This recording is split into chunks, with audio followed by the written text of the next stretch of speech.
currently underutilized resources, one expects the need for the appropriate currency to increase. Where an alternative currency ends up including the economically disenfranchised, so for example in 2012 there were 896 million people living on less than $1.90 a day. So if you actually had a market that valued that human capital and brought it into the system, you could envisage a need for considerably large increases in currency. A third concern has to do with the lack of a role for banking within a Bitcoin community. Currency seeks to flow, right? That's why we call it currency. And there's something potentially sad about electronic coins lingering in accounts where this money could be pooled to meet public and private goals that generate utility. One could instead build upon a non-interest-based digital currency by developing lending structures financed potentially by a tax on the currency itself. In this case, revolving loans can be made to projects that, instead of maximizing return on investment to lenders, maximize other goals. Projects, for example, that most advance sustainable development, measured against multiple metrics, that were also sufficiently viable to repay the principal of a loan over time, could conceivably receive funds. This would preserve a valuable role of banking in helping to ensure not only the economic viability of enterprises, but also advancing long-term capital formation and quality of life. There, as a philosopher, I just said long-term capital formation. Who would ever think? Oh, okay. It is perhaps the privacy concerns that users of Bitcoin seek that it is the greatest double-edged sword.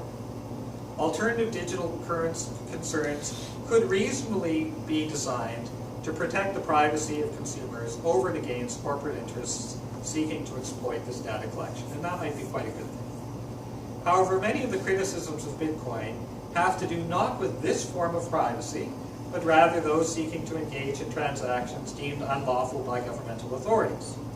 This has included transactions for illicit drugs, money laundering, weapons transactions, payments to kidnappers through, and other things through online black markets, such as Silk Road.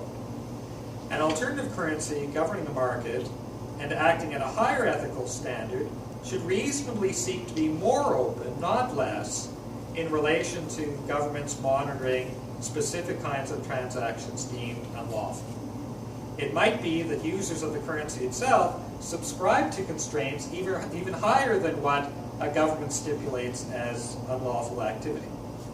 For example, an alternative currency might prohibit any expenditure of the currency on weapons and other armaments. Users of the system found to engage in such transactions could be fined, have their electronic credit confiscated, or perhaps the greatest sanction of all would be to no longer be able to participate in the economy governed by that currency. One can imagine the tremendous benefit that would accrue to a global economy where a second economy emerged and grew over time that effectively turned swords into plowshares by preventing military expenditure.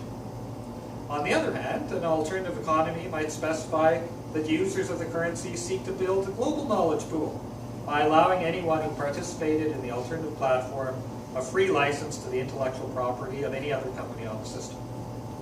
These share and share alike provisions could have significant benefits.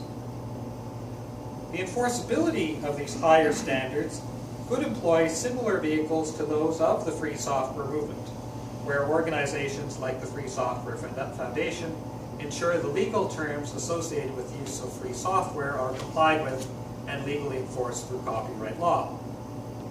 In this case, you would have something like the Free Software Foundation that basically went around and made sure that companies were complying to the various terms for the use of the currency.